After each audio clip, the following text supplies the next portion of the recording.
Terkadang ada orang yang emang kayaknya dilahirkan cuma buat satu hal aja. Cristiano Ronaldo, dia ditakdirkan buat main bola. Wolfgang Amadeus Mozart, hidupnya buat bikin musik. Albert Einstein, jelas buat mengubah cara kita mengerti alam semesta. Nah, berikut Robert James Fisher atau yang lebih dikenal sebagai Bobby Fischer.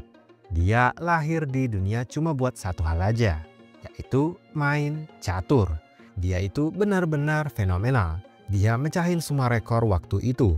Dia naik ke puncak dunia catur dengan kecepatan yang gila-gilaan. Olahraga, ya, catur itu olahraga juga sih, tapi juga permainan. Dia sendirian bisa ngelawan dominasi para pecatur Uni Soviet yang waktu itu dikenal paling jago seantero jagat. Bayangin aja, Uni Soviet punya sistem latihan super ketat dan pemain-pemain top kayak Boris Spassky, Tigran Petrosyan, sampai Mikhail Tal, tapi Bobby santai aja. Gak cuma itu, dia juga jadi pemain catur pertama yang nunjukin dominasi mutlak lawan pemain-pemain terbaik dunia. Sesuatu yang belum pernah terjadi sebelumnya dan belum pernah kejadian lagi sejak saat itu. Tapi musuh terberat Fischer bukan cuma Grandmaster dari negara lain. Dia juga harus berhadapan sama iblis di dalam dirinya sendiri. Setelah berhasil jadi pemain catur nomor 1 di dunia, setara kayak dia udah menaklukkan puncak gunung Everest versi catur. Dia malah meninggalkan semuanya. Paranoia dan rasa nggak percayanya kepada orang-orang bikin dia menjauh dari permainan yang sudah dia dedikasikan seumur hidupnya. Dan makin lama perilakunya makin aneh. Sampai akhirnya dia menjadi buronan hukum dan diasingkan dari negara yang dulu dia bikin bangga. Ini sebuah cerita luar biasa tentang Bobby Fischer. Bobby lahir di tahun 1943. Secara teknis, dia lahir tanpa tempat tinggal yang tetap. Orang tuanya berpisah dan dia serta kakaknya Hoan dibesarkan sama ibunya. Regina ini wanita yang rumit dan aktif banget di politik dan sering diselidiki FBI karena dicurigai punya hubungan sama komunis. Bobby sendiri nggak terlalu deket sama ibunya dan waktu dia berumur 16 tahun, ibunya meninggalkan dia hidup sendirian di lingkungan rawan di Brooklyn demi mengejar karir di dunia medis. Kisah ini bermula waktu Bobby berusia 6 tahun. Saat itu kakaknya membeli sebuah papan catur dan mereka belajar gerakan-gerakannya dari buku panduan dalam kotak. Awalnya cuma main-main, tapi lama-lama Bobby makin serius dan nggak sampai setahun, hobi ini jadi obsesi yang menguasai hidupnya. Sayangnya kakaknya mulai bosan dan Bobby jadi nggak punya lawan tanding. Tapi dia nggak peduli, dia tetap bermain sendiri. 2 tahun kemudian, nama Bobby mulai muncul di radar catur Amerika. Ibunya yang mulai khawatir anaknya terlalu sering bermain sendirian, pasang iklan di koran lokal mencari teman untuk bermain catur buat Bobby. Dan ternyata hasilnya luar biasa. Bobby diajak main di acara pameran simultan lawan Max Pavey, salah satu pemain top Amerika Serikat saat itu. Pavey main lawan banyak orang sekaligus dan ya, Bobby kalah dalam 15 menit. Tapi meskipun kalah, anak umur 7 tahun yang belajar catur sendiri itu mainnya lumayan banget. Sampai Presiden Brooklyn Chess Club yang hadir waktu itu langsung mengajak Bobby bergabung di klubnya dan ngasih sedikit bimbingan. Dari situ Bobby mulai serius. Di umur yang ke-9, dia mulai ikut turnamen pertamanya dan langsung bisa mengalahkan banyak pemain dewasa. Di tahun 1956 umur Bobby 13 tahun. Dia menjadi juara catur junior Amerika Serikat termuda sepanjang sejarah. Tapi itu baru pemanasan. Di tahun yang sama dia diundang ke turnamen elit yang isinya 12 pemain top Amerika Serikat. Bobby yang paling muda dan paling cupu pengalamannya cuma bisa finish di peringkat 8. Tapi dia menang 1 game lawan Donald Berning. Dan game itu sekarang dikenal sebagai Game of the Century.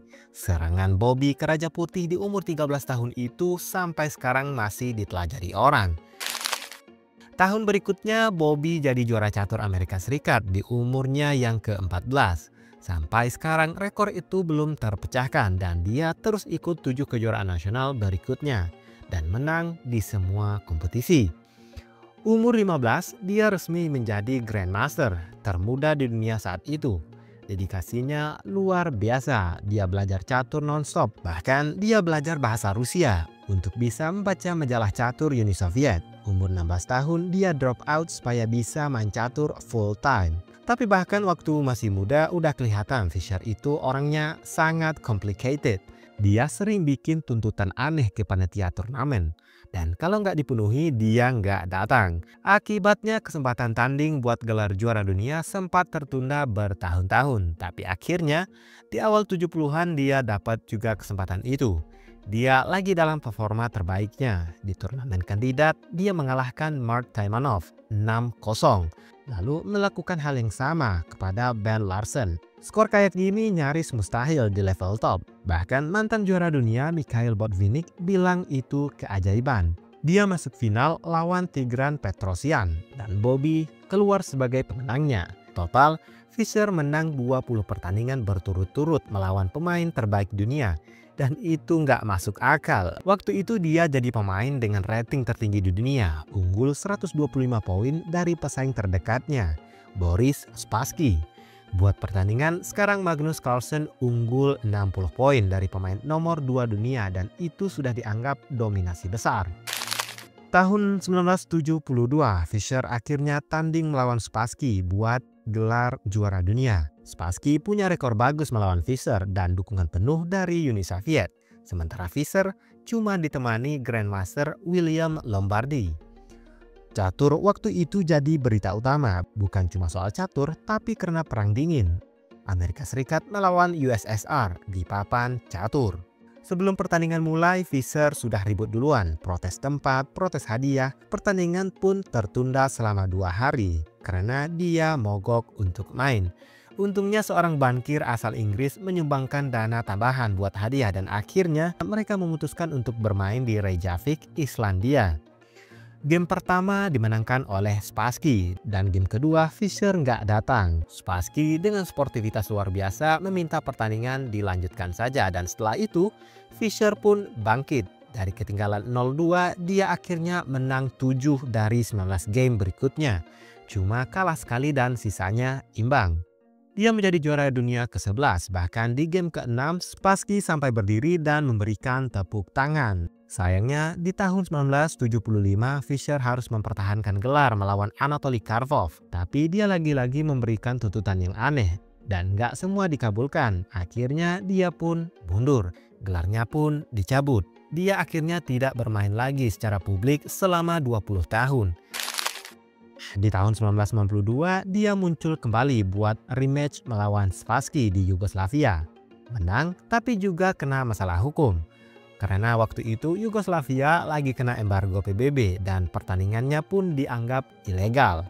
Fischer bahkan menunjukkan surat ancaman bagi pemerintah Amerika Serikat di konferensi pers. Amerika Serikat langsung mengeluarkan surat penangkapan. Bobby tidak pernah pulang kembali ke Amerika Serikat, tinggal di Hungaria dan Jepang. Sampai akhirnya Islandia kasih dia kewarganegaraan dan dia hidup di Reykjavik. Sampai wafat di tahun 2008 di usianya yang ke-64.